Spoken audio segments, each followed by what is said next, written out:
Good morning, everybody. Welcome back. They're installment of Scott Selections here for Friday, March 31st. For again today's play of the day, quick recap what happened yesterday.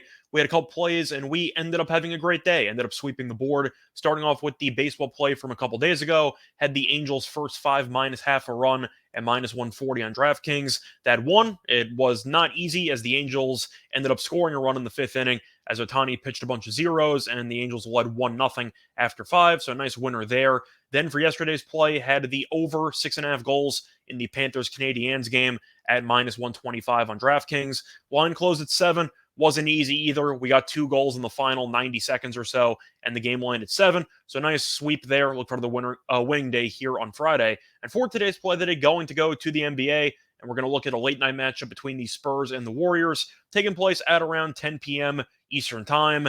And there are a lot of huge spreads in the NBA nowadays since a lot of teams have stopped trying and other teams are motivated. This is a massive one. The spread is 15.5, and we're going to hold our nose. We're going to take the Warriors, minus 15.5 at minus 110 on BetMGM. Time recording of 3 a.m.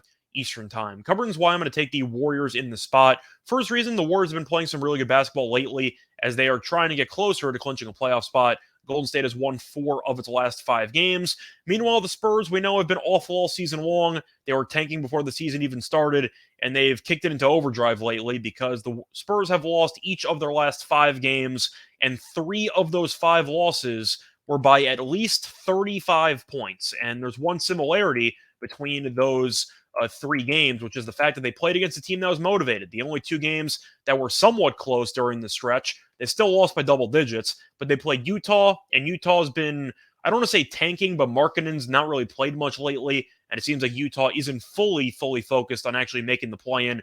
Taylor Horton-Tucker scored 40-plus points in that game, but the Spurs did end up losing that game by double digits. They also played the Wizards. The Wizards have been benching Beal and Kuzma for the last couple of games. So besides those 2 teams, you saw the recent games by the Spurs, played the Pelicans, lost by 30-plus, played the Celtics, lost by 40-plus, played the Bucks, lost by 30-plus. They're getting killed by any team that's actually trying out there, and I think that should be the case once again in this matchup because the Spurs, I said before, have nothing to play for, while Golden State is in the middle of a war zone competing for a playoff spot in the West and even trying to avoid the play-in. But to look at the last 5 games in particular, I want to look at the net ratings for both teams, and you'll understand why I think San Antonio might be in line to get killed in this game by 20-plus points. In the past 5 games, Golden State has a net rating of plus 6.6, which ranks 6th in the league.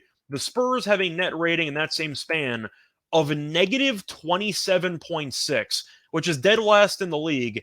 And to make matters worse, it's dead last in the league by more than 9 rating points. In other words, the Spurs aren't just last, they're last by a country mile, and they're borderline lapping the field. And if you want to look at the injury report for this game, there's a chance Vassell doesn't play, Keldon Johnson might not play. The Spurs have really just been going out of their way to bench all of their decent players just to let the young guys play and get killed out there every night.